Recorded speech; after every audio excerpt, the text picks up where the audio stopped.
comme les autres îles. Tu ne viens pas d'une famille d'îles aux plages de palmiers. Pas de fille au collier de fleurs pour touristes en peine de cœur à l'ombre de tes cocotiers. Mon île, tu n'es pas la carte postale pour ces vacances idéales près des lagons de sable d'or. Tu as choisi comme ceinture de hautes falaises et blessures où l'océan gronde si fort.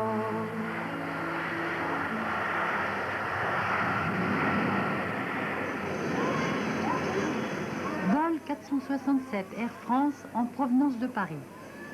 Atterrissage sur l'aéroport de Gillot, île de la Réunion, à 12h30 heure locale. La liaison aérienne s'effectue chaque jour.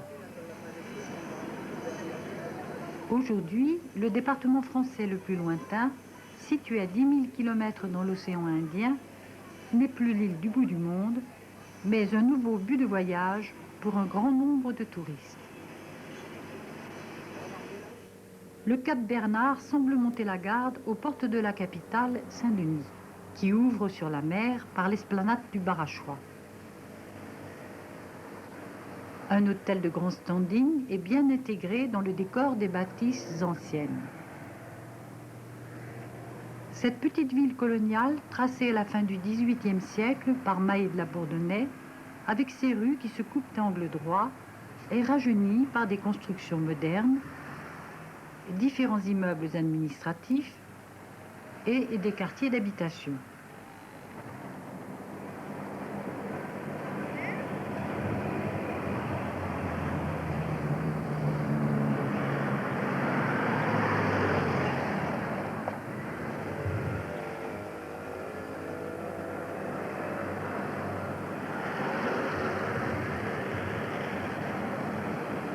La Réunion compte 500 000 habitants, dont 60% ont moins de 20 ans. L'enseignement supérieur comprend un centre universitaire où on enseigne les lettres, les sciences et le droit. La sortie du lycée libère dans les rues un flot de jeunes étudiants qui vivent au rythme d'une fin de siècle bouleversée par les moyens d'information et de communication.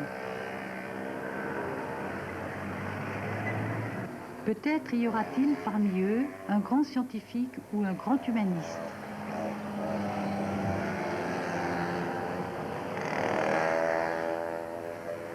Savent-ils que la Réunion fut baptisée l'île des poètes et qu'elle compte de nombreux hommes célèbres, marins, médecins, écrivains, dont 5 d'entre eux entrèrent à l'Académie française.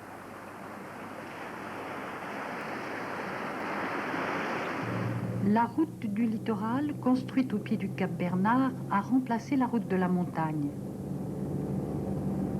Elle relie Saint-Denis au port. Tout va plus vite, l'île se modernise. La Réunion, ancienne île Bourbon, en a-t-elle pour autant perdu son charme secret et sa douceur de vie ?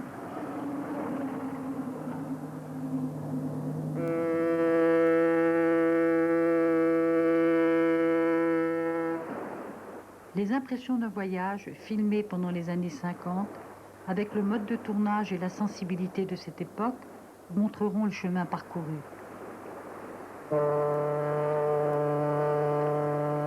En effet, il y a 30 ans, c'est à Marseille que l'on embarquait sur le paquebot des messageries maritimes, à la rencontre d'une petite île, jadis inhabitée, française depuis 3 siècles, dont on avait beaucoup rêvé. Le Jean Laborde quitte le port.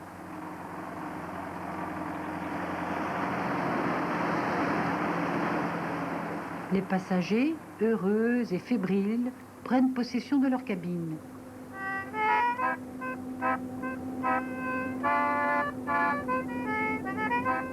Un voyage de cette sorte, à cette époque, est une aventure privilégiée. À l'aube du 25e jour, après 48 heures pénibles de mousson au Cap Gardafui, les réjouissances du passage de la ligne et les escales africaines, le Jean Laborde entre dans la passe de la Pointe des Galets.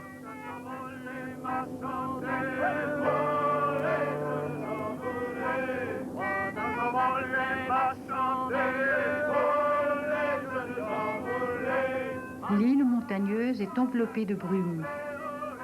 La manœuvre est difficile.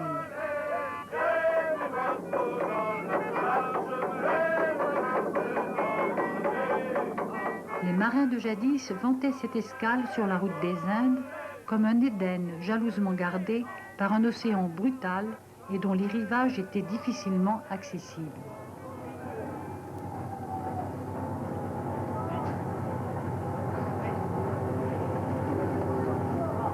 Les dockers sont des jondéos descendus des cirques de Mafat et de Sillaos.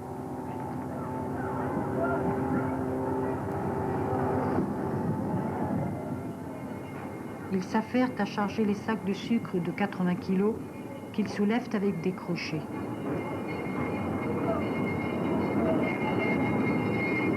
Le travail est périodique, il faut travailler vite pour gagner plus.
Nous arrivons à Saint-Denis par la route sinueuse de la montagne. Nous marchait dans la forêt, il faisait bon, il faisait frais. Dans les herbes n'avait la rosée, dans le ciel les oiseaux y chantaient. Depuis ça, le temps l'a passé, il reste plus qu'un doux souvenir. Quand j'y pense, mon cœur l'est brisé, tout ici-bas, comme ça il doit finir. Dis fleur fanée, dis fleur aimée, dis à moi toujours, tout c'est glamour.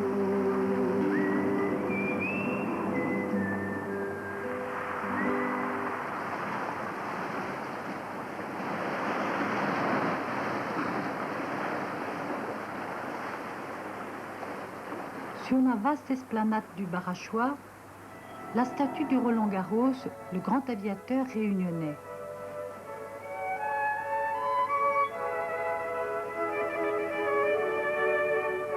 L'autorail a remplacé le petit train cher à Pierre Benoît. Il relie la capitale au quartier. La préfecture, ancien hôtel du gouvernement.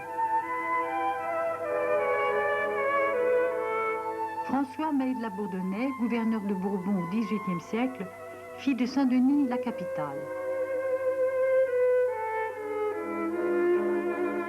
Il fit aménager les routes, les ponts, creuser l'entrée du port et introduisit dans l'île la culture de la canne à sucre.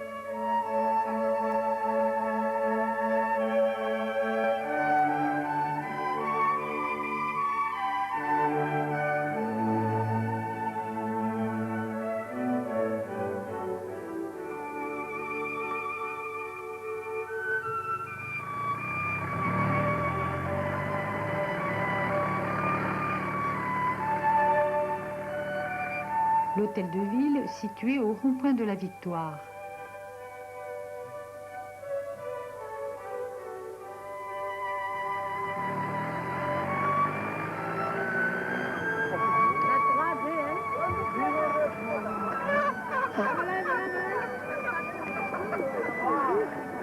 Les femmes des Hauts ont parcouru des kilomètres pour apporter de luxueux bouquets d'azalées roses cueillis au petit jour.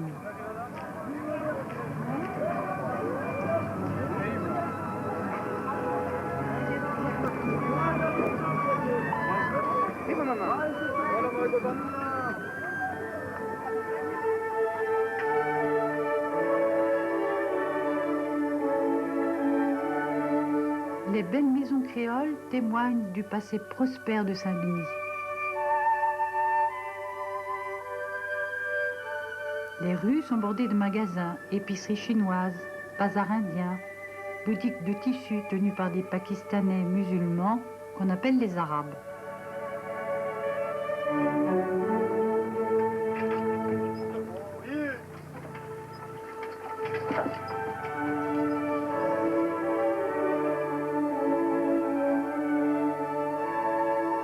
Les magouilles chinois et les statues pieuses ont chacun leur clientèle.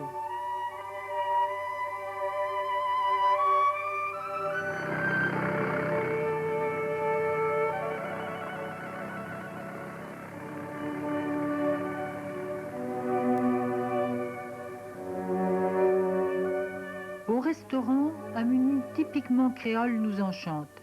Salade de cœur de palmis, caride bichique, pêchée à l'embouchure des rivières, accompagnée d'achars de légumes, de rougailles de tomates et de mangue verte, poulet sauté et ananas au rhum.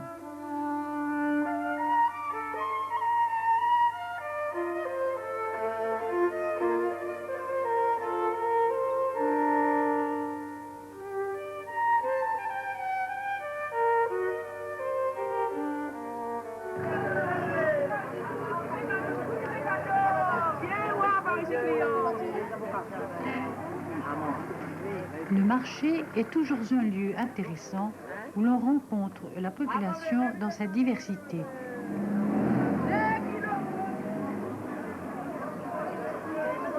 Les bichiks et les litchis, qui sont très appréciés des créoles.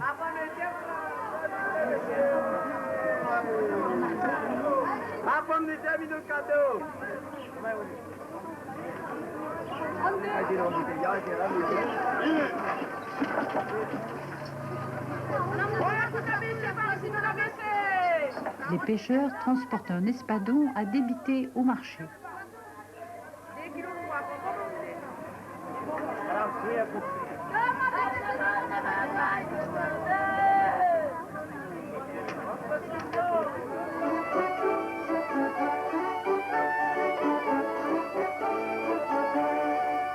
À la fête des écoles publiques, les provinces de France sont à l'honneur.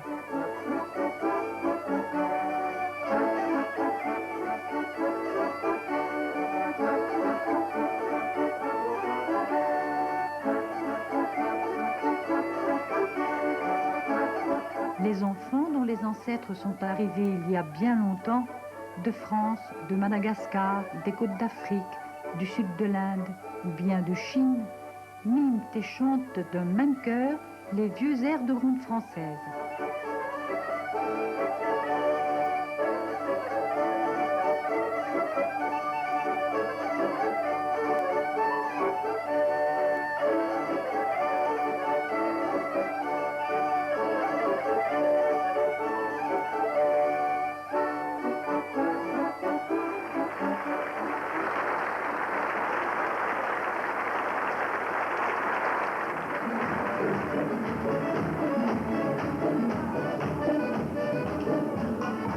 Le conservateur du musée Léon Dierks nous a conviés à un Sega danser devant une maison créole.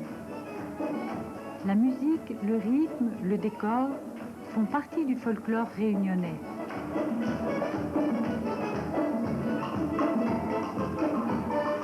C'est l'occasion pour nous de connaître des jeunes que nous retrouverons au cours de notre périple.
au-dessus de Saint-François, l'air est léger et parfumé. Les prairies sont émaillées d'azalées roses. C'est un Éden préservé où le temps semble s'être arrêté.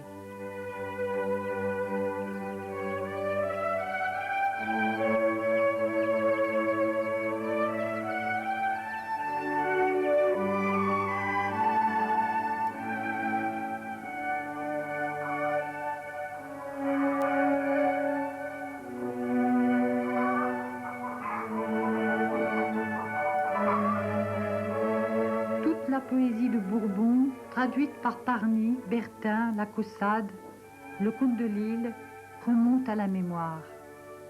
Il y avait donc une fois un beau pays, tout rempli de fleurs, de lumière et d'azur. Ce n'était pas le paradis terrestre, mais peu s'en fallait, car les anges y visitaient parfois. L'océan l'environnait de ses 1000 houles murmurantes, et de hautes montagnes y mêlaient la neige éternelle de leurs cimes, aux rayons brûlants du ciel.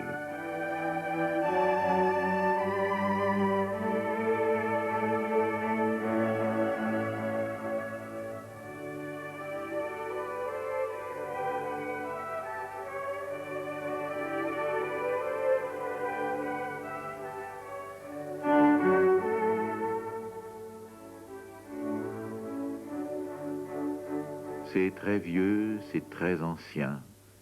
Ce sont des choses très douces.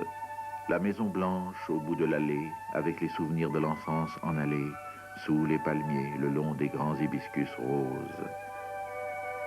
Ils parlaient de choses intimes en famille, assis en cercle dans leurs fauteuils de rotin, et des proches hangars aux madriers disjoints s'échappaient des odeurs de sucre et de vanille.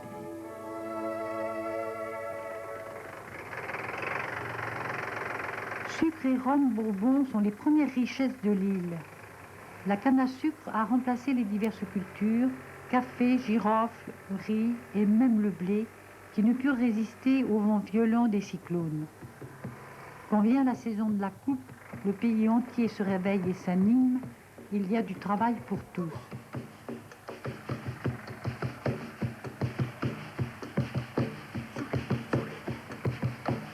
La coupe canne a commencé, demain bonheur il faut lever. La coupe canne a commencé, demain bonheur il faut lever. Demain bonheur il faut lever. La coupe canne a commencé.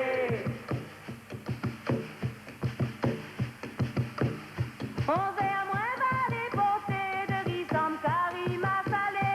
On vient voir les portées de riz sans carima salé. M'apporte ton carima salé. M'apporte aussi ton café coulé.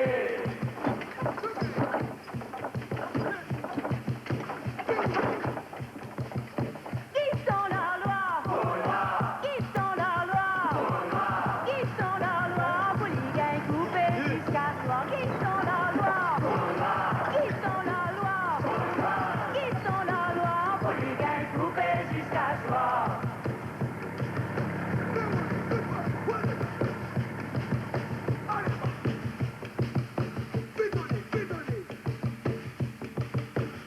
Mets aussi ton couvert Tony pendant le soleil, pendant la pluie. mets aussi ton couvert au lit pendant le soleil, pendant la pluie. Pendant le soleil, pendant la pluie. Mets aussi ton couvert au lit. D'hiver le rhum, mal érodé, pour toi gain fini ton journée. L'hiver le rhum m'a déroulé, pour les gains finis ton journée. Pour toi gain fini ton journée. Après Maloyani, ça va passer.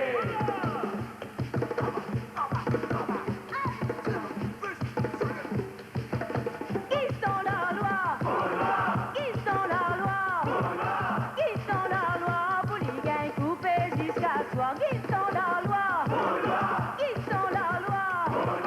Qui sont la loi? Pour les gains coupés jusqu'à soir. Allez, baba!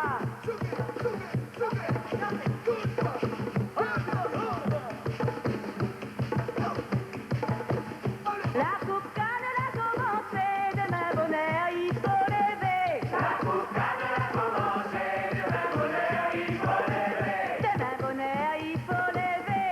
La coupe canne a commencé. La fécondation des fleurs de vanille est une opération lente et délicate.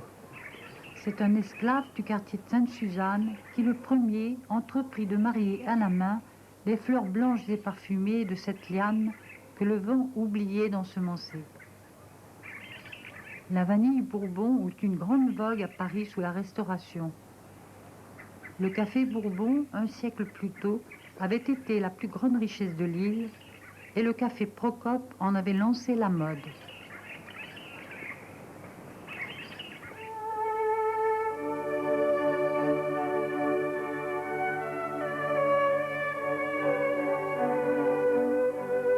Le quartier Saint-Paul est enfoui dans une végétation tropicale. Ce fut la première habitation des Français. En 1660, 20 colons s'y installèrent, d'abord dans des grottes, puis ils cultivèrent le sol fertile, aidés par des malgaches et des cafes. Saint-Paul fut longtemps la capitale. C'est le berceau des poètes Parny et le comte de Lille.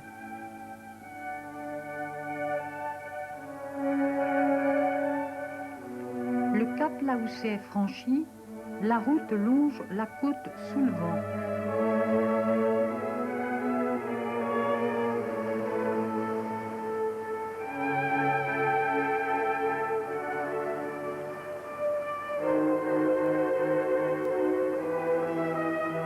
À Saint-Gilles-les-Bains, quelques villas enfouies dans la verdure.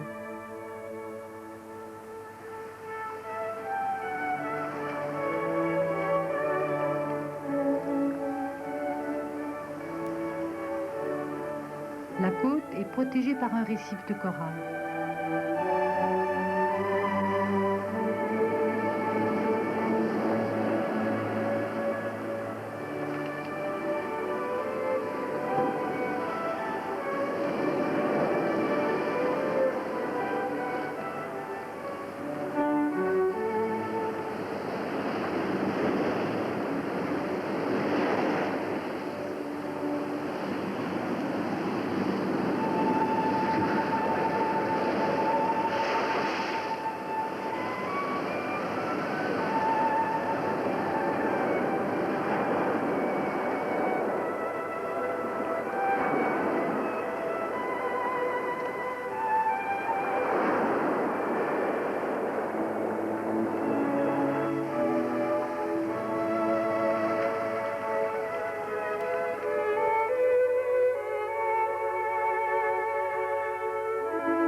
À Saint-Gilles, en 1955, il n'y a pas encore d'hôtel.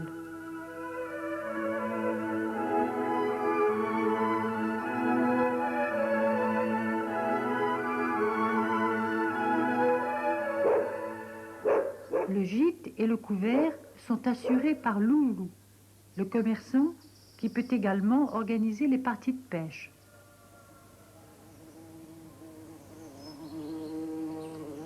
Toute la famille participe aux activités commerciales. Les légumes poussent dans le jardin qui se trouve le long de la rivière. La vie est simple, rustique, paisible. Quelqu'un avait prédit à Saint-Gilles l'avenir de Deauville. Cela arrivera très vite.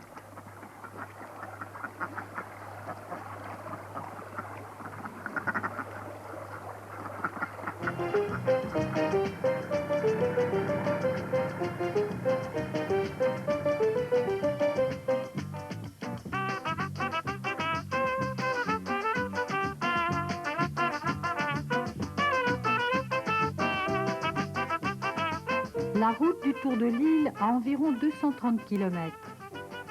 Les noms des villages traversés forment une véritable litanie de noms de saints. Après Saint-Gilles, Saint-Leu, Saint-Louis, Saint-Pierre, Saint-Joseph, Saint-Philippe, Saint-Benoît, j'en oublie. Les saintes Anne, Rose, Suzanne, Marie sont implantées sur la côte est. Ces noms ont été pris sur le calendrier à la date d'arrivée des vaisseaux, ou bien lors de la fondation des quartiers.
arrêt obligatoire chez les commerçants chinois pour y faire le plein d'essence. Mais nous pouvons éventuellement trouver dans sa boutique une eau de toilette de Guerlain ou du baume du Tigre.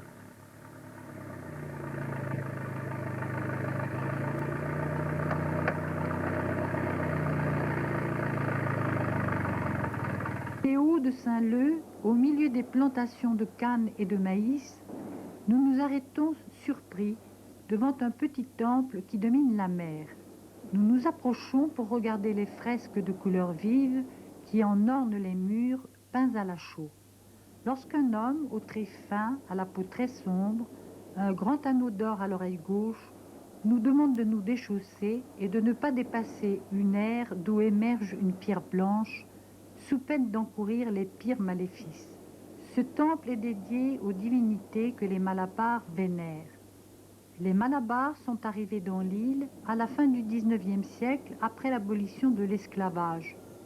Originaires de la côte sud-ouest de l'Inde, venus avec des contrats de travailleurs libres, la plupart d'entre eux sont restés et ont fondé des familles.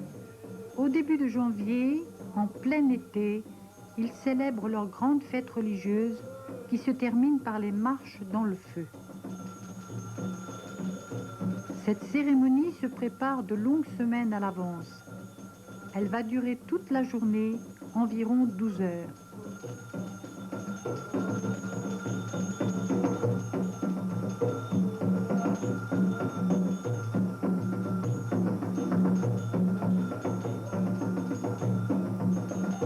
À l'intérieur du tabernacle, en forme de dôme, les lampes à huile éclairent faiblement les 7 divinités taillées dans du bois peint de vives couleurs.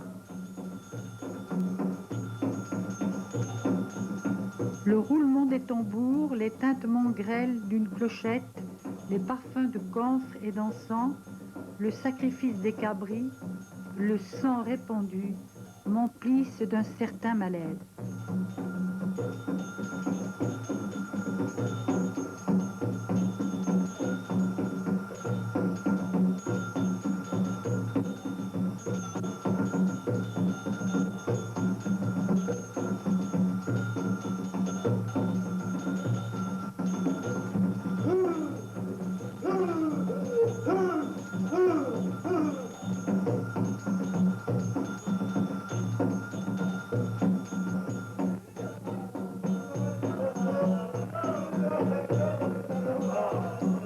Le cortège se promène ensuite à travers la campagne.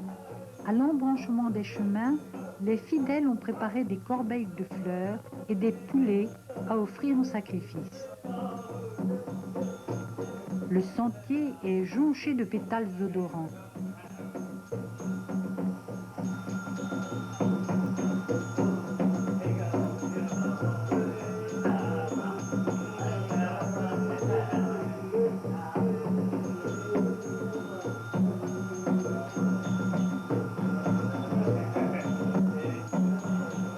Le soleil descend sur la mer et le cortège revient vers le temple.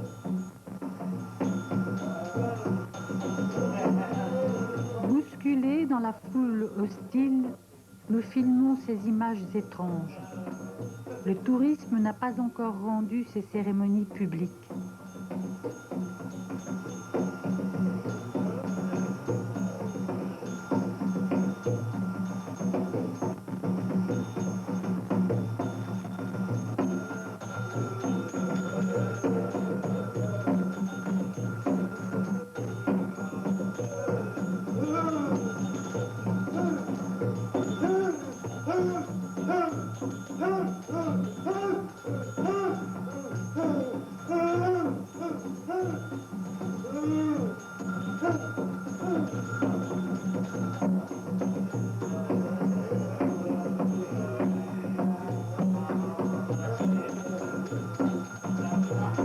À l'aide de grands râteaux, les braises du bûcher, mêlées de charbon de bois, sont étendues sur un vaste rectangle de 6 mètres sur 15.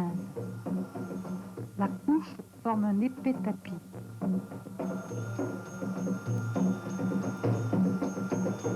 À 3 mètres, la chaleur est intolérable.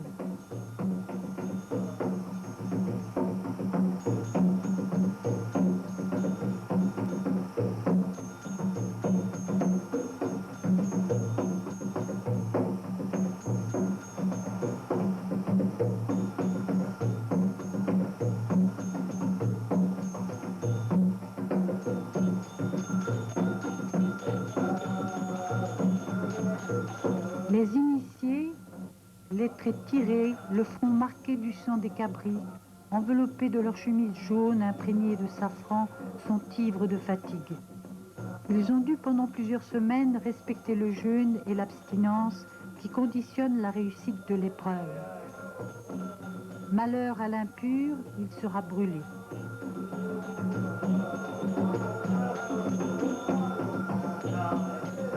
Deux, trois fois, les pénitents traversent le brasier.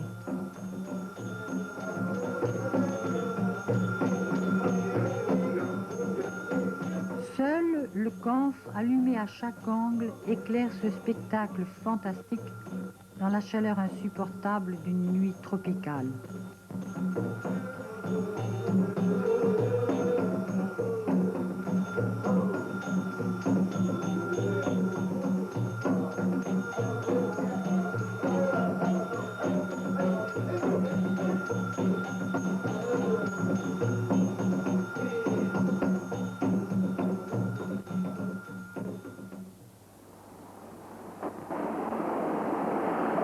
Nous partons vers le sud dans la direction de Saint-Joseph.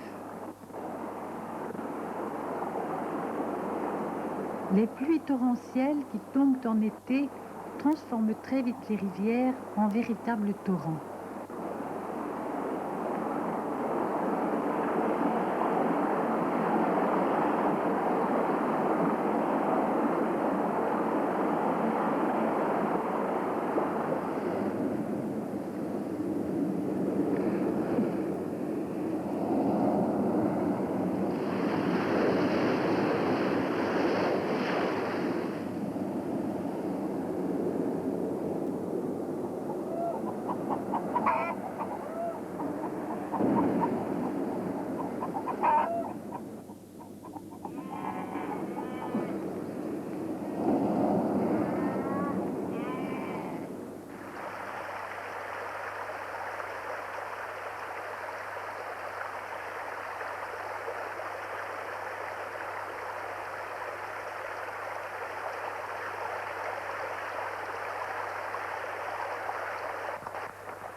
Nous aimons suivre les chemins qui semblent ne mener nulle part.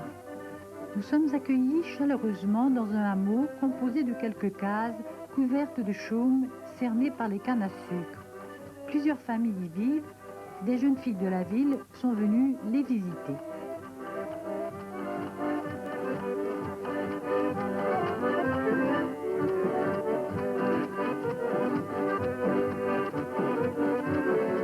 Ils sont heureux de nous raconter leur vie, mais surtout le passé. L'histoire de leur ancêtre, arrivée en 1666 sur le bateau du marquis de Mondevergue qui transportait 32 jeunes filles. Après 12 mois de navigation, le bateau abordait enfin à Bourbon. 5 seulement avaient survécu au scorbut. Elles se marièrent avec des colons et fondèrent les premières familles françaises créoles. Les noms de ces premiers colons sont portés actuellement par de nombreux réunionnais.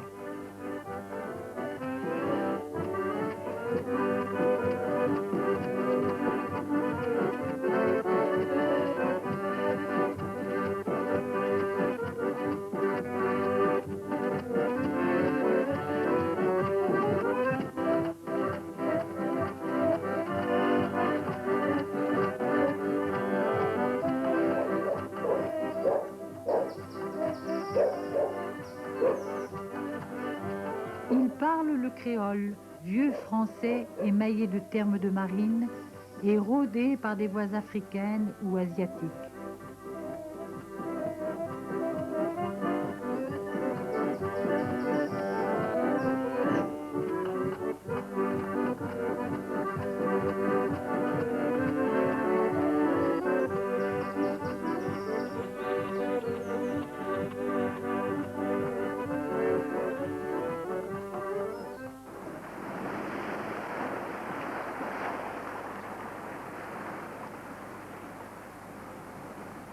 La route est rarement déserte.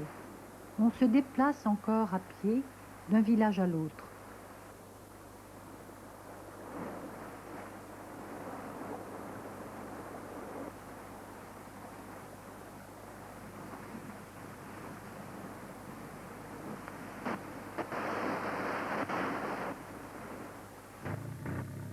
Saint-Joseph, au sud de l'île, est une petite ville en pleine évolution grâce au dynamisme de son maire, le docteur Ouareau, et du député M. Babet.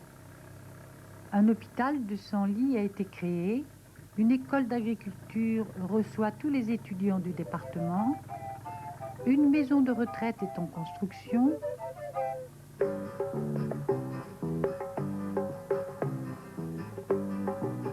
À nous pauvres petits mormailles, l'école n'y connaît rien qu'au créole. Mais l'air que n'y rôde l'ordre, nous de français, notre langue y commence à mailler. Un bougla essaye bien moins une fois, nous ancêtres l'été gaulois. près de 1000 écoliers sont accueillis dans le nouveau groupe scolaire. Barcili l'a compris, Mélina t'a débrouillé à l'île. Nous ancêtres l'été gaulois, zéro calme, la mes grands voix. Guette mon vent, petit frère, petit sœur, un peu les noirs, un peu les clairs. La pointe que les blancs poussent bon, ils tombent toujours un peu marron. Moi, Néna, en plus que ça, un bon fait camarade chinois, dans le bord arabe, si carachois, tout easy dans nous patois. Bangolois, la panou papa, zéro calme, ça fait mes grands bois. Saint-Pierre, actuellement la deuxième ville après Saint-Denis, a été fondée par Pierre Cadet, Roelof, Payette, Fontaine et plusieurs autres qui quittèrent Saint-Paul pour fonder leurs nouvelles habitations auprès de la rivière d'abord. Ils fuyaient les édits du gouverneur de la Hure qui, au nom de la Compagnie des Indes, interdisait aux colons la chasse et le commerce avec les Forbans. L'abondance du gibier et la rapidité avec laquelle poussaient les cultures incitaient les colons à une certaine douceur de vivre et ils se préoccupaient peu de fournir à la compagnie les denrées exigées. De plus, ils échangeaient régulièrement avec les bateaux Forbans les vivres fraîches contre des étoffes précieuses ou de l'or, plutôt que de les apporter aux commis des magasins du roi. Condamnés à de fortes amendes et en cas de récidive à peine de vie, c'est-à-dire à peine de mort, ils préférèrent s'éloigner de Saint-Paul. Le port de Saint-Pierre, objet de nombreux projets, nous apparut en 1955 bien peu animé. Nous ancêtres étaient gaulois, zéro calme, ça fait mes grands voix. Guette mon bon petit frère, petit sœur, un peu les noirs, un peu les clairs. La pointe que les blancs poussent bon, ils tombent toujours un peu marron. C'est la ville natale du député François de Mailly et de l'amiral Lacaze. La mairie occupe un bâtiment de la Compagnie des Indes. Saint-Pierre est une ville animée et très commerçante. Le monde dehors, il entre ici, il trouve toutes petites filles jolies, il trouve jolies si tant tellement, bon pays tombe en saisissement, combien d'oreilles elle a démariées, petit mal barré, son grand CV. La pointe plus jolie, un petit Catherine pays, un petit chatte marron, la plus meilleure tempérament. Nous ancêtres étaient gaulois, zéro calme, ça fait mes convois, guette mon bon petit frère, petit frère. Midi, l'heure de feu, l'heure à la rouge haleine. Sur les champs embrasés pèse un air étouffant. Le soleil darde à pic ses flammes sur la plaine, le ciel brûle implacable et la terre se fend. La nature n'a plus ni brise ni murmure, le flot tarit. Dans l'herbe, on n'entend rien frémir. Les pics ardents, les bois aux muettes ramures, d'un morne et lourd sommeil, tout semble au loin dormir. La Réunion doit sa renommée à la beauté de ses montagnes. Au centre de l'île, le Piton des Neiges, à plus de 3000 mètres d'altitude, domine 3 cirques d'effondrement. Mafate, sauvage et désolée, Salazie, traversée de cascades couronnées de forêts, et Sillaos, chaos de pics et de ravins que nous allons visiter. La route de Sillaos longe la rivière Saint-Étienne et monte pendant 30 km.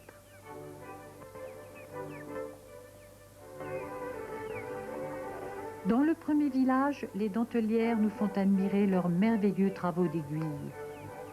Dès l'âge de 6 ans, les petites filles apprennent à tirer les fils et à broder la toile que des dames de Saint-Denis apportent et viennent rechercher les travaux terminés pour vendre dans les magasins de Saint-Denis.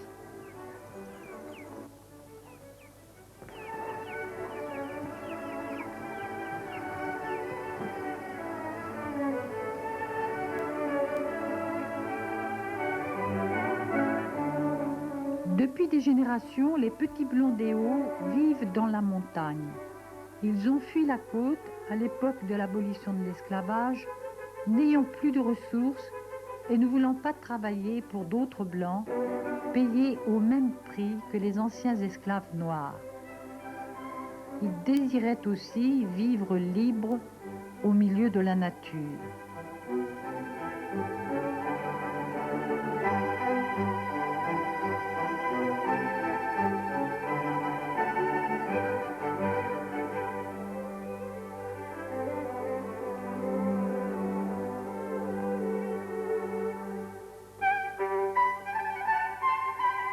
Les grands arbres ont été coupés, le gibier a disparu et les hommes grattent la terre entre les rochers pour faire pousser dans ce décor écrasant le maïs, les lentilles et les braides. Les filles se vont travailler comme dockers sur le port. Avec de vieilles formules de politesse, je suis invitée dans une case précédée d'un carré de vigne. On m'offre un verre de vin de Sillaos.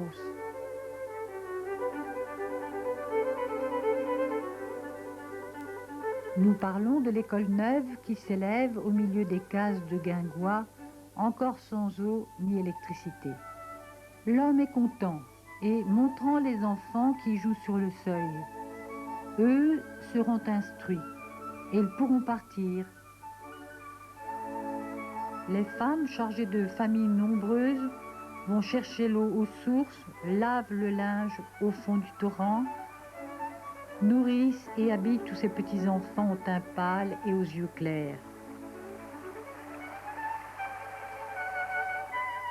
Certaines familles habitent sur les îlettes, hautes plateformes de roches rongées par l'érosion qui surplombent des failles profondes.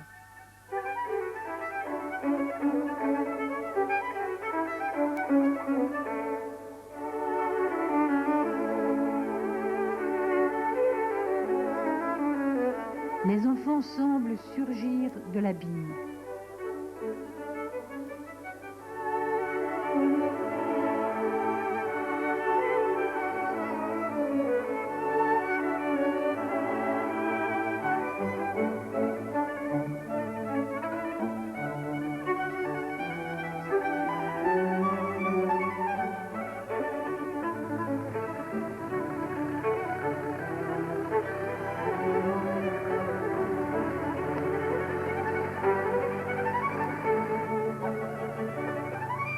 Après une montée difficile et 3 tunnels, nous arrivons au but.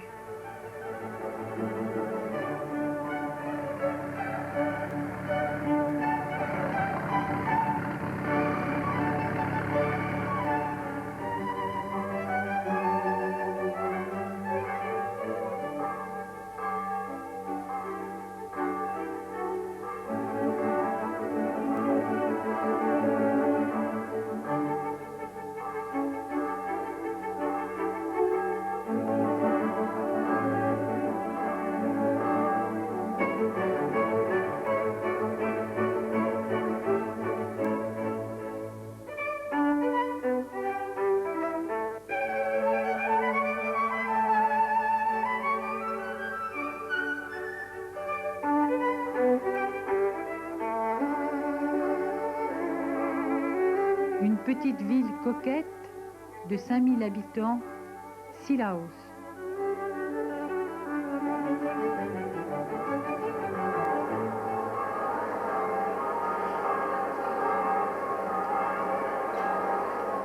Sous le Second Empire, les planteurs de la côte entreprenaient ce voyage à la saison chaude pour respirer l'air frais et y prendre les eaux thermales. Les attelages s'arrêtaient au pavillon du relais et les chaises à porteurs transportaient les curistes par les sentiers escarpés.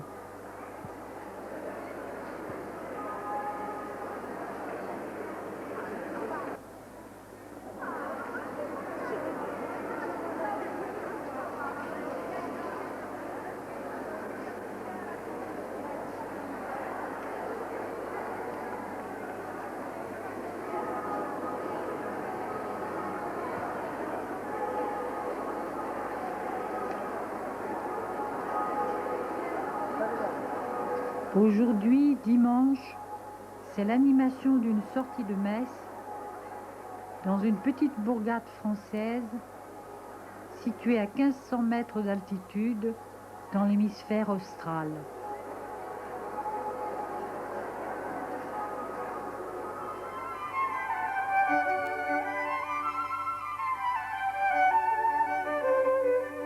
Des mornes et des bois lointains et des ravines et de la gorge ombreuse où dorment les oiseaux, s'élèvent jusqu'à nous des haleines divines que la brise des nuits porte au loin sur les eaux. Là-haut, dans leur splendeur, les étoiles sereines versent sur l'océan leur paisible clarté. Là-bas, les lourds vaisseaux aux puissantes carènes se meuvent lentement sur les flots argentés. Et nous, sur le grand cap miné par les tempêtes, aspirant à enivrer le charme des hauts lieux, muets, nous contemplons sous nos pieds, sur nos têtes, l'immensité des mers, l'immensité des cieux.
Juillet 1956. Nous avons quitté Paris hier. 3 escales ont ponctué les 11 000 kilomètres qui nous séparent de Madagascar, lointain territoire de l'Union française. Vaste comme la France et le Benelux réunis, cette île, sous administration française depuis 60 ans, s'est d'abord appelée l'île de la Lune, l'île Rouge, l'île Saint-Laurent, l'île Dauphine. Elle reste Madagascar, secrète, fidèle à ses coutumes.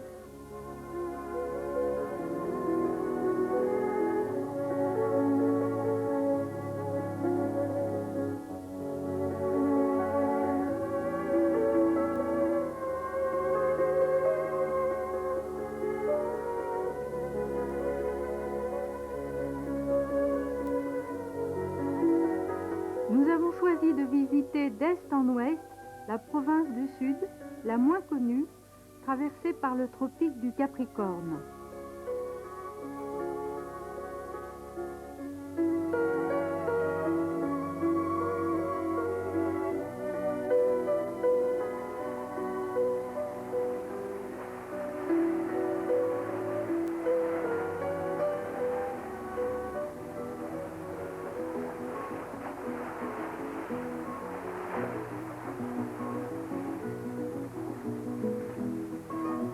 14 juillet 1956.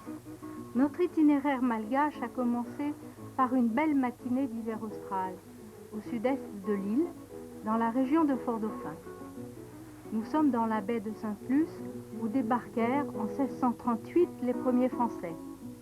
Un navire marchand venu de Dieppe y avait déposé François Gauche, Gobert et 12 compagnons dans le but de fonder des comptoirs de commerce et des habitations de colons. Les Portugais, sur la route des Indes, avaient fait escale les premiers en 1506 sur cette terre du bout du monde qu'ils avaient appelée île Saint-Laurent. La baie de Sainte-Luce est marécageuse, insalubre, infestée de moustiques et de caïmans.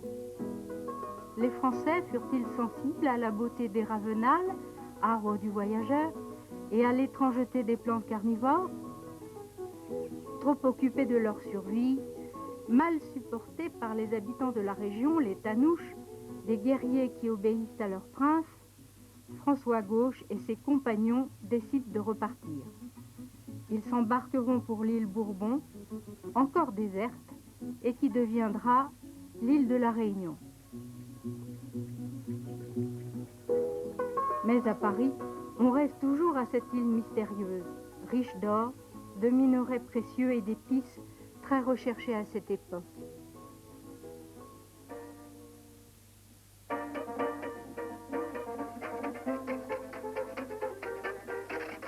En 1642, le cardinal de Richelieu fonde la Société de l'Orient. Il ordonne la prise de possession officielle de l'île Saint-Laurent, Madagascar, au nom de Sa Majesté très chrétienne. Alors, plusieurs gouverneurs se succèdent. Le chevalier de Flacourt remplace le Rochelet Pronis, brutal et autoritaire.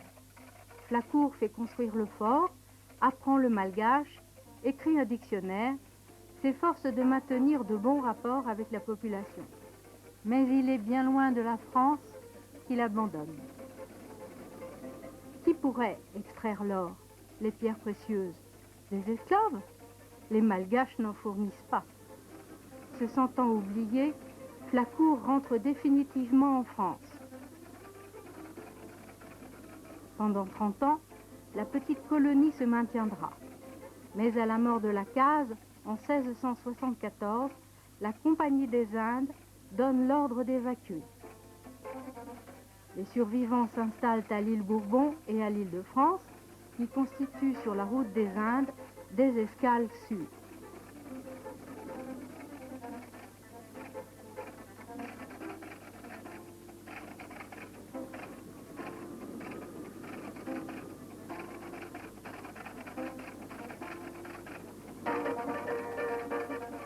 « 14 juillet à Fort-Dauphin.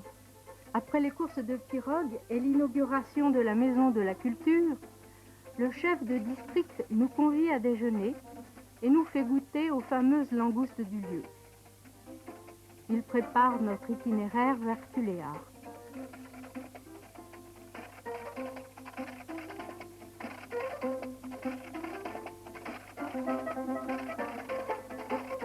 Ici, je perçois déjà une harmonie complète entre les paysages et la population.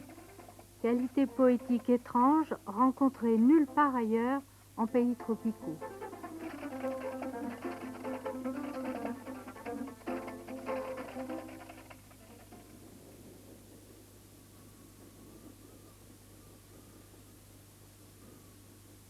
Dès 7 heures du matin, nous prenons la direction de l'ouest. La route longe une cisaleraie de plus de 500 hectares. Le colon français nous invite à visiter la plantation.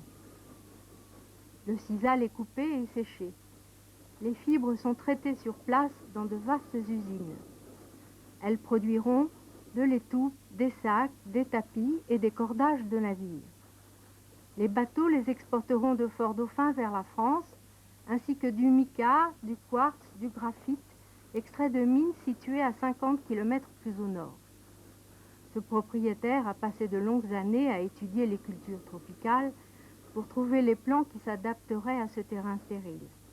Il espère planter un jour, entre les rangs de sisal, du maïs, des arbres fruitiers, des orangers et des citronniers.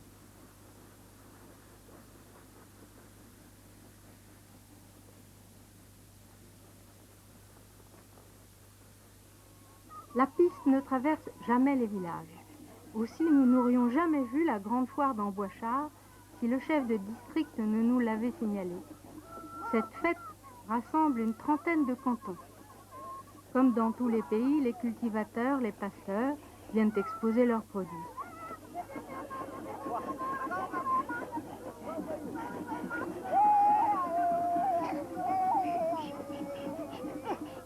Le marché se termine par des défilés, des danses et des luttes auxquelles participent les entanouches, ceux des îles, et les entendrouilles, ceux des épines.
Un proverbe malgache dit « Celle qui ne sait pas se coiffer ne sait pas diriger sa vie ». Comme un concours désignera la plus experte, les jeunes femmes ont soigné plus encore leur coiffure. Leurs tresses enroulées s'entremêlent joliment de coquillages et de perles de couleur.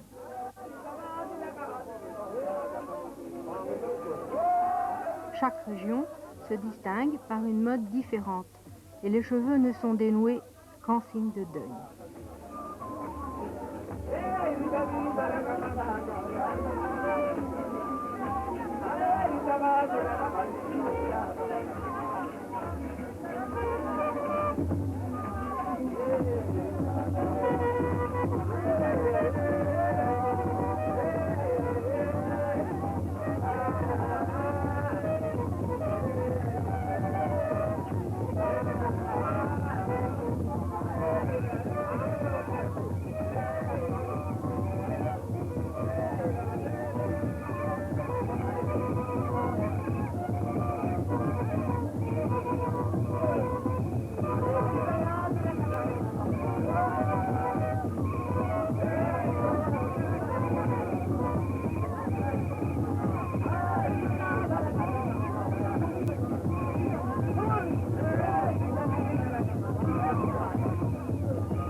soleil, les familles se regroupent et disparaissent dans la brousse pour rejoindre leur village. Les nuages de sable s'estompent et soudain s'installe un profond silence. Nous sommes de nouveau seuls, comme le lendemain, très tôt, sur la route. La piste chemine dans un désert de latérite, sans apparence de vie. Des arbres bouteilles, des arbres cierges, des épineux rappellent le nord du Sénégal. Seule, une grosse tortue centenaire, sur la terre rouge, se cache dans les broussailles. Il fait très chaud, nous somnolons. Soudain, notre regard est attiré par un amas de pierres surmontées de mâts sculptés. Ce sont des tombeaux mahafals. Les grands aloals aux motifs découpés, géométriques, surmontés de scènes familières au plus simplement de zébus ou d'oiseaux, ornent les sépultures de ceux qui sont partis.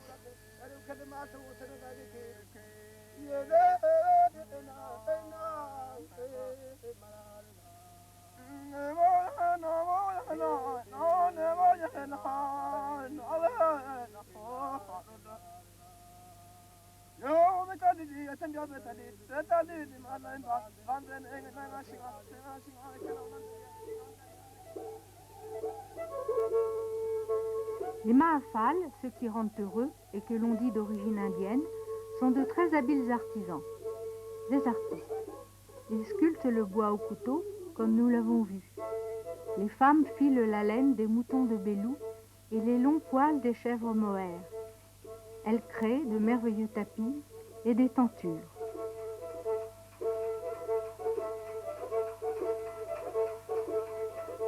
Dans chaque case, les femmes tissent sur un étroit métier, mais une manufacture est venue les seconder. Les nouveaux modèles ne sont plus sombres et très chauds, mais clairs, souples et moelleux.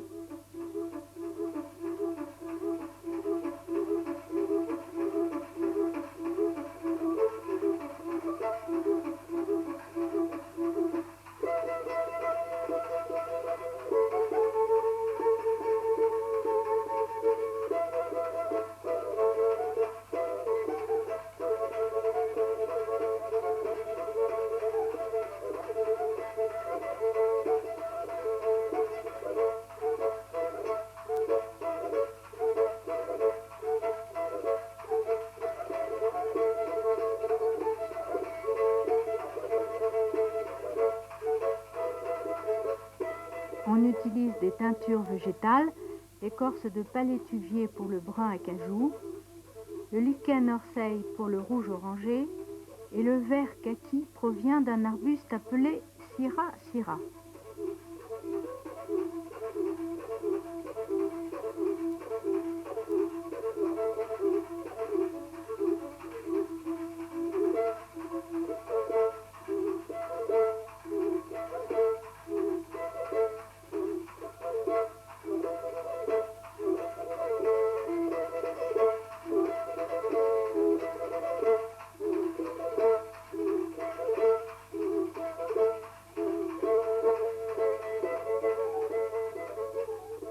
Il y avait là une oasis de verdure, en pleine brousse. La légende dit qu'une jeune princesse, pleurant un amour malheureux, s'enterra vivante au pied d'un arbrisseau. Compatissant, il s'inclina jusqu'à terre, l'enveloppa de ses branches et tissa autour de la belle cette cage lumineuse. C'est ainsi que naquit le Bagnan.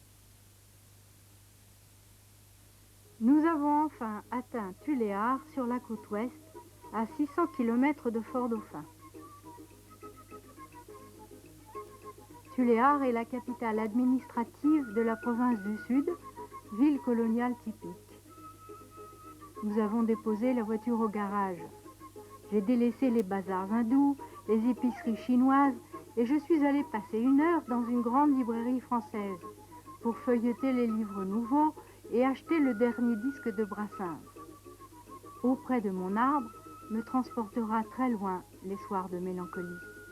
Figurez-vous que j'ai visité un élevage d'autruches. Enfin un animal du pays? Eh bien non, pas du tout.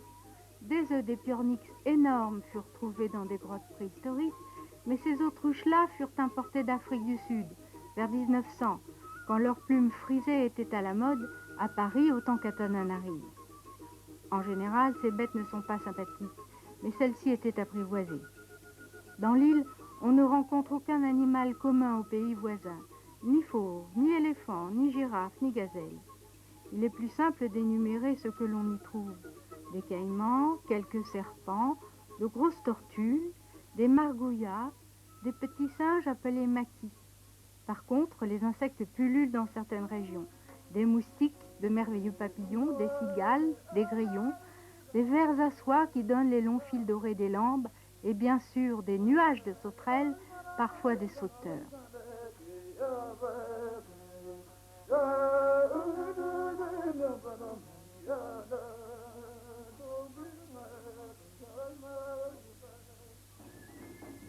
Nous nous sommes arrêtés dans la direction du nord, dans un village bar. Les bars, ce qui veut dire géants, sont des pasteurs et des guerriers. Ils se consacrent à l'élevage du zébu. On dénombre à peu près 7 millions de bêtes. C'est le symbole de la richesse et du pouvoir par excellence. Qui n'a pas de zébu ne peut se marier. Et les jeunes filles sont malignes et réalistes. Cet animal accompagne le bar dans toutes les étapes de sa vie.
Voler un zébu est le sport favori du jeune homme, qui doit se montrer viril et courageux.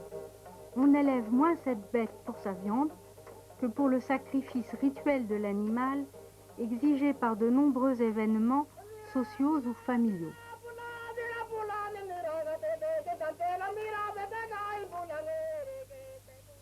En traversant une rivière sur un bac, nous avions fait la connaissance d'un riche colon grec, installé depuis une vingtaine d'années à Madagascar. C'est le second colon que nous rencontrions dans le sud. Nous avons séjourné à la plantation. Il cultive des pois du Cap, sorte de petits haricots blancs, consommés par les Malgaches et les Créoles. Les Anglais en achètent de grandes quantités pour la fabrication de certains gâteaux secs.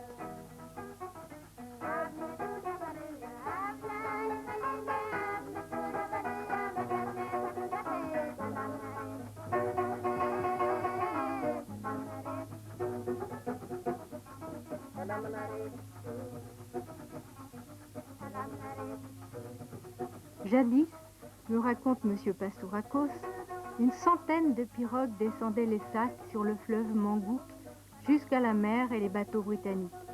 Maintenant, il y a une route et des camions. C'est moins coûteux et moins poétique.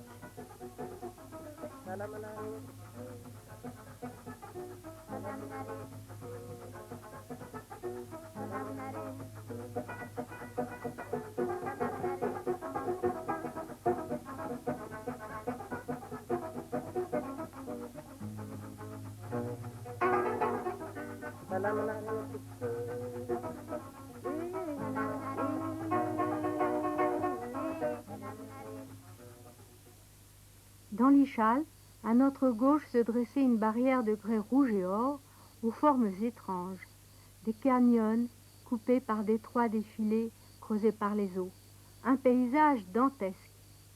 On dit que les esprits malfaisants s'y réfugient. Le break 203, très chargé par notre matériel, traverse de dures épreuves. Nous roulons souvent la nuit, à la lumière défaillante des phares qui clignotent. Les radiers à franchir, les nids de poules qu'on ne peut éviter, ont détérioré les lames de ressort, puis l'embrayage, puis les freins. Malgré la révision à Tuléar, la voiture tombe en panne dans une région très isolée. Plusieurs heures sont passées, rien, personne. Le soleil est descendu derrière l'Ichal et tout d'un coup nous avons vu arriver un véhicule de l'administration, celui du chef de région qui nous conduisit à l'avion Yush Tananarive.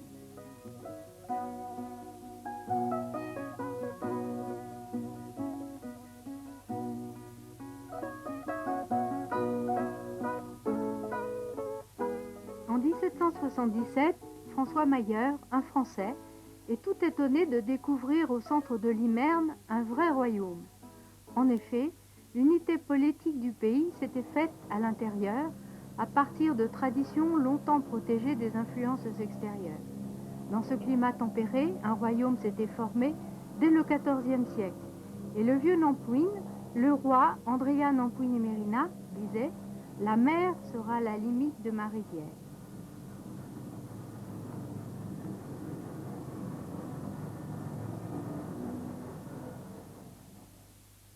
Dominée par le palais de la reine, Tananarive, la ville des Mille, est vraiment le cœur de Madagascar.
On dit parfois, la vie est un songe.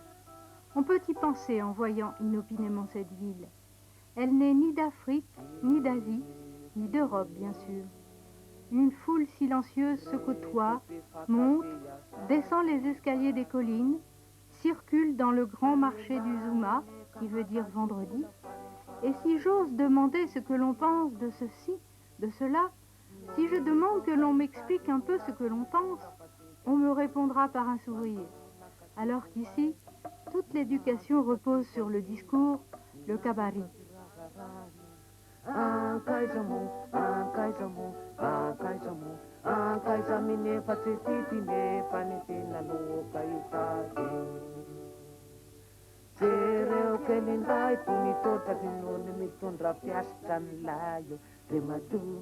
sombonahiko zatoavako. Sono ny sekely andrahoko vary vidianako loka raha ty malataka de matoro sombonahiko zatoavako. Raha pitso maraina eo manetety. Alors, je regarde les maraîchers et leurs petits crabes et leurs dindes et même des fraises, comme en France, sous les parapluies blancs du marché.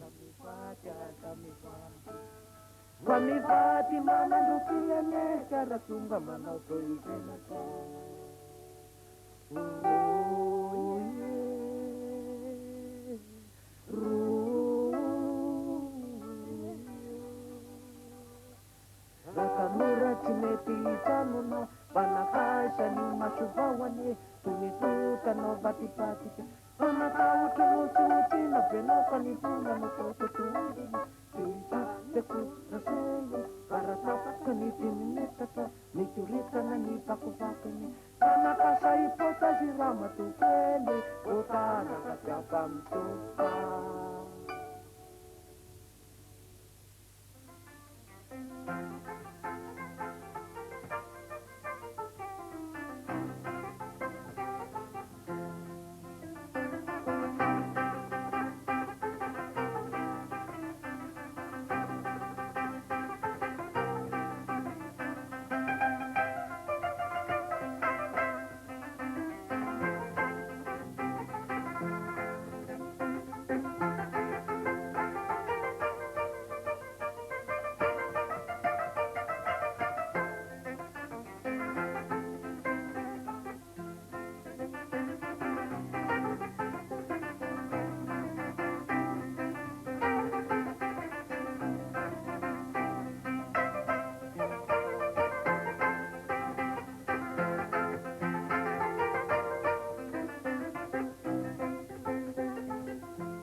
Ici, les constructions de briques roses succédèrent aux maisons de bois sombres, toujours ouvertes à l'ouest.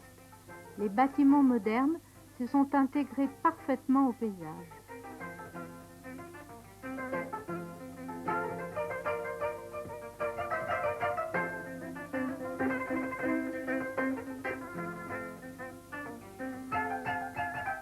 Églises, hôpitaux, lycées, des jardins, des maisonnettes aux toits pentus, il fait toujours froid le matin. On chante et prie avec autant d'élan naturel qu'à l'école l'enfant malgache étudie avec la plus grande facilité. Le dimanche, tous ces clochers, ces temples, ces chapelles retentissent des hymnes appréciés des fidèles.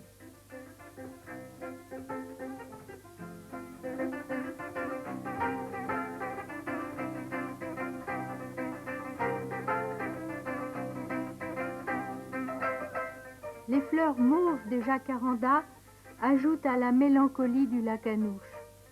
La colonne du monument aux morts rappelle le souvenir des soldats français et malgaches tombés lors des dernières guerres.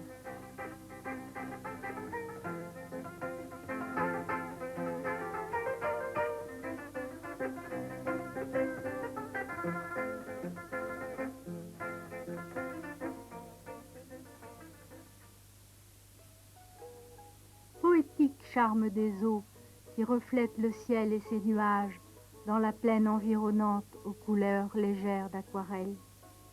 Je suis le riz, vous êtes l'eau. Dans les champs, ils ne se quittent pas. Dans le village, ils restent ensemble. Chaque fois qu'ils se rencontrent, c'est entre eux un amour nouveau.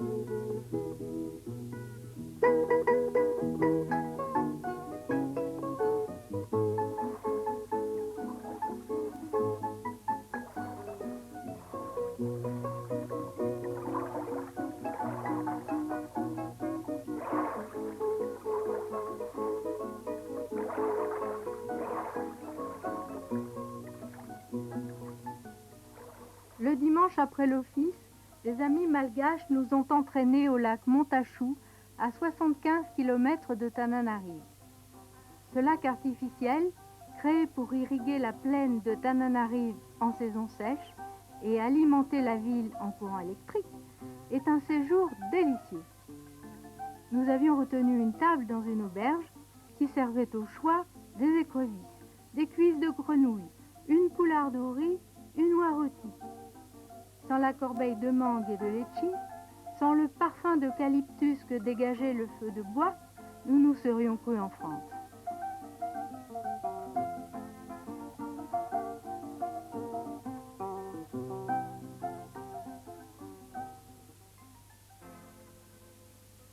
Ce matin, nous avons atteint les hauts plateaux et Antirabé, définis comme riches en sel.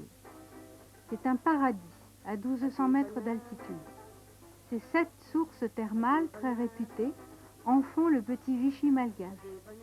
On pourrait se croire en effet dans un paysage français. Des chênes, des feuillus se mêlent aux eucalyptus. Le sol volcanique retiendrait des mines d'uranium. Il déploie des lacs tranquilles. La ville est riche, des fabriques de cigarettes et des filatures traitent les tabacs et le coton de la côte ouest. Elle est charmante, avec ses maisons à balcons et colonnettes, ses larges avenues et ses fleurs. Au centre, un parc entoure l'hôtel des Thermes.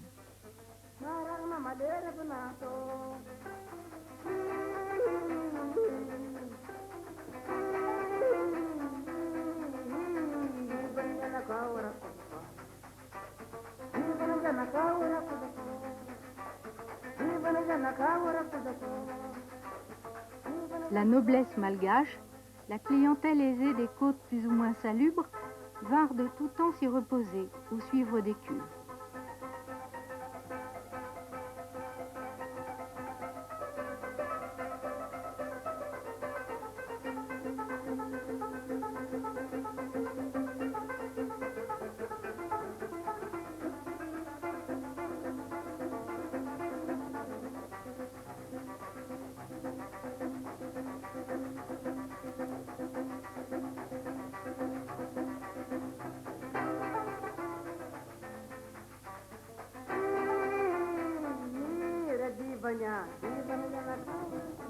Pour se distraire, on va aux courses, au golf ou au club nautique.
Gaston Defferre, ministre de la France d'Outre-mer, est reçu ce dimanche 28 avril par M. Rakotonerine, maire de Tananarive, qui l'accueille par ces mots. La ville de Tananarive ne possède hélas pas de clés. Je n'aurai donc pas le plaisir de vous les remettre. Ici, c'est notre cœur qui remplace les clés. Son long discours de bienvenue se termine par Français et Malgaches ont intérêt à conjuguer leurs efforts en vue d'assurer l'essor de la grande île dans tous les domaines.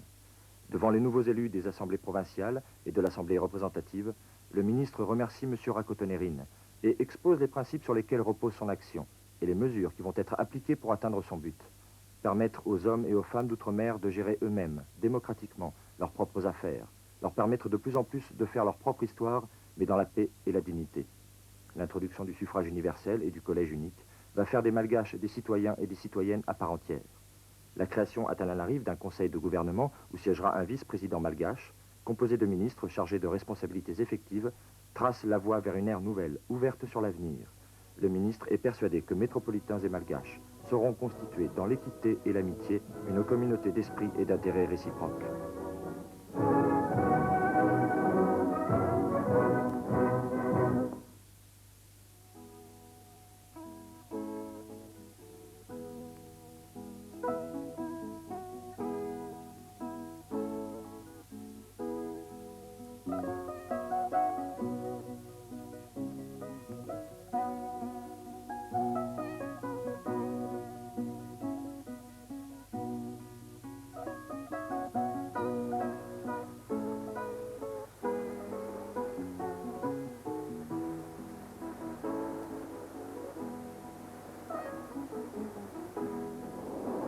Mon Dieu, que la mer est vivante et belle! Quelle joie de se sentir à nouveau sur une île! Sur les hautes terres au relief tourmenté, je vivais dans un monde clos, un monde immobile, ni gai ni triste, baigné de mélancolie douce et lancinante. Ici, je respire à plein poumon le vent du large et les parfums de la terre tropicale. Sur le canal des Pangalanes, parallèle à la côte, les chalands remplis de poivre, de girofle, de cannelle, de cabosses de cacao et de café remontent vers la mer. À Tamatave, les cargos attendent les précieuses épices destinées au monde occidental.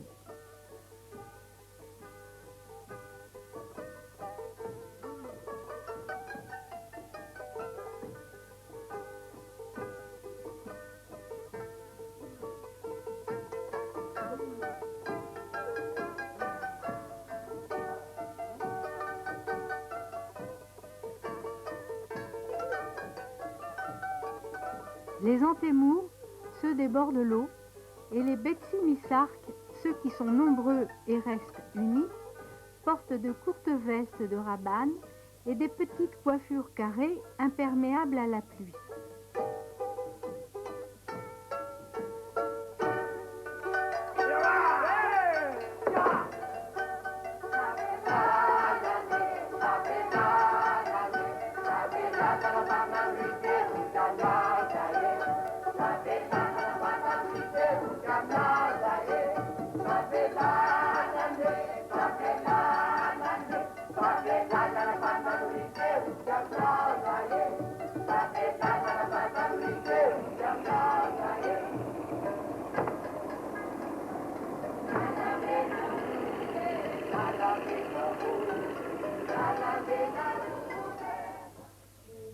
Ici, tout le monde sait que les plages de sable blanc si tentantes sont extrêmement dangereuses.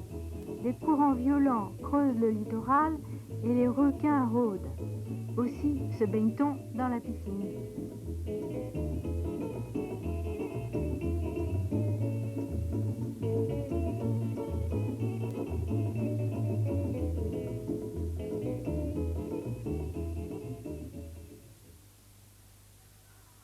Dans les vastes concessions, les cerises des caféiers sont mûres.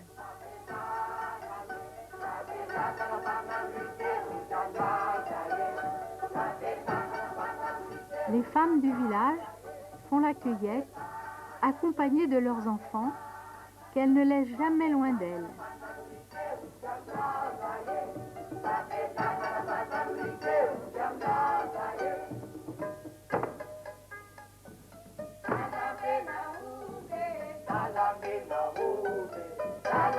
La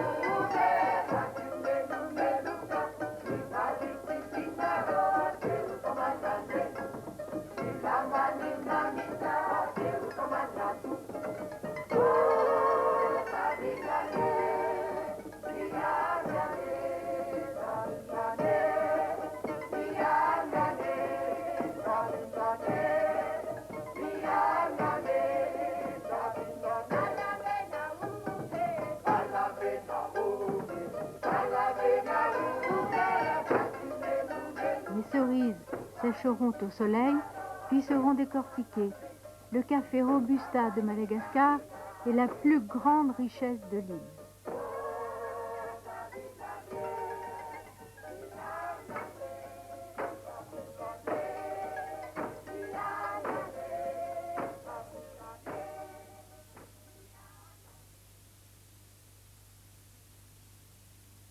Tamatave est le plus joli port francophone que je connaisse. Le bateau des messageries maritimes, après 22 jours de navigation, coupé d'escales toutes passionnantes, Alexandrie, Port Saïd, Djibouti, Dar es Salaam, Mombasa, Majinga, Nosy-Bé et Diego Suarez, arrive à Tamatave.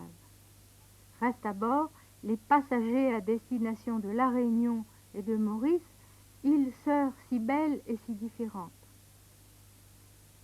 Autour du port, la ville allonge ses larges avenues fleuries de tulipiers du Gabon. Dans les rues commerçantes, les bazars hindous, les épiceries chinoises, les boutiques de mode, les bijouteries qui exposent les béryls roses, les rubis montés sur filigrane d'or, tentent les nouveaux arrivants ou bien les voyageurs en partance vers l'Europe. Comme partout, le parvis de la cathédrale est un lieu de rencontre.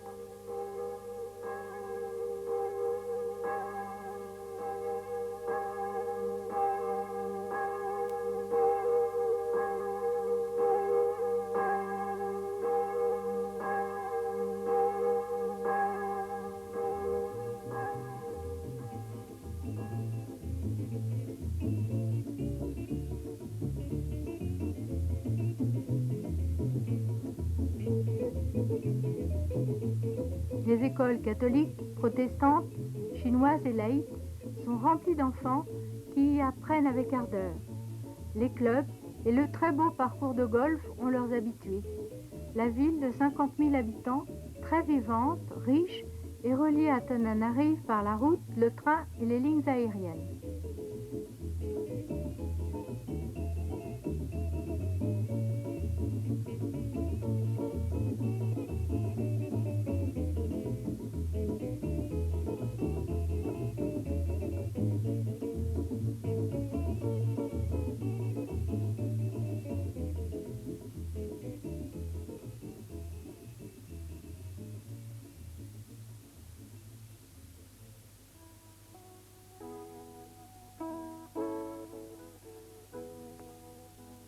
De Tamatave à Diego Suarez, l'avion survole la côte nord-est qui fut la plus visitée par les flibustiers et les marchands depuis le 7e siècle.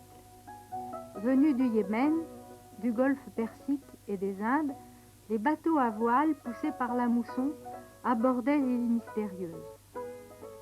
Les nouveaux venus s'installaient dans les estuaires. Ils apportaient leur religion, le Coran, l'écriture et les chiffres arabes. Ces petites colonies musulmanes se sont au cours des temps mêlées à la population locale et l'on retrouve encore des locutions arabes, des recettes de charme et d'envoûtement et la science de l'astrologie.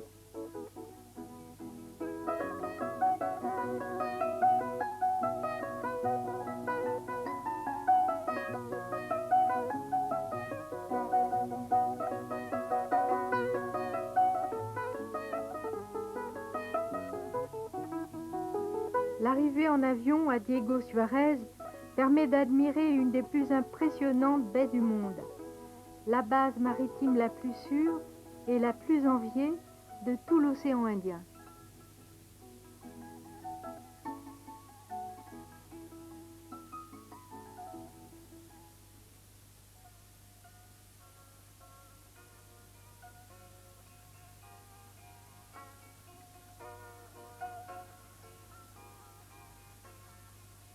C'est dans la petite île de Nosy-Bé, l'île des fleurs et des parfums, que je passe les derniers jours avant le retour en France.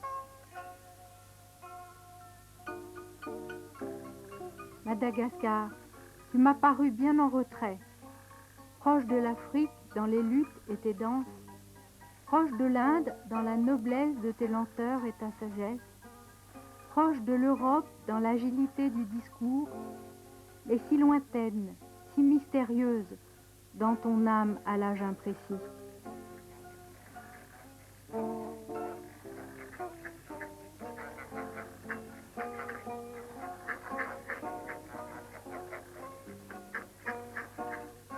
Tu crois en un Dieu créateur, en l'existence de l'âme.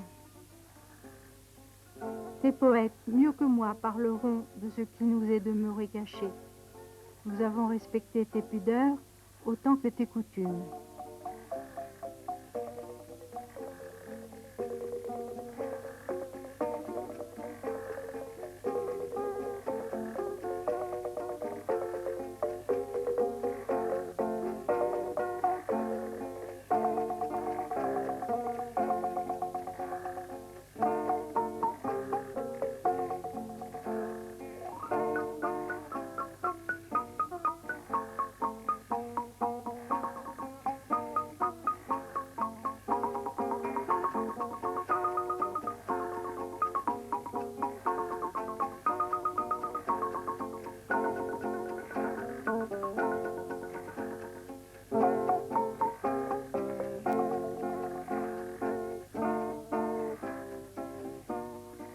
J'aimerais garder le souvenir de la sagesse, de la patience malgache. N'agissez pas avant le temps, dit un proverbe. Dis aux nuages d'attendre, le vent diminue. Dis au lac d'oublier, les oiseaux n'y viendront plus boire. Il est mauvais d'oublier tout d'un coup. Il est bon d'oublier peu à peu.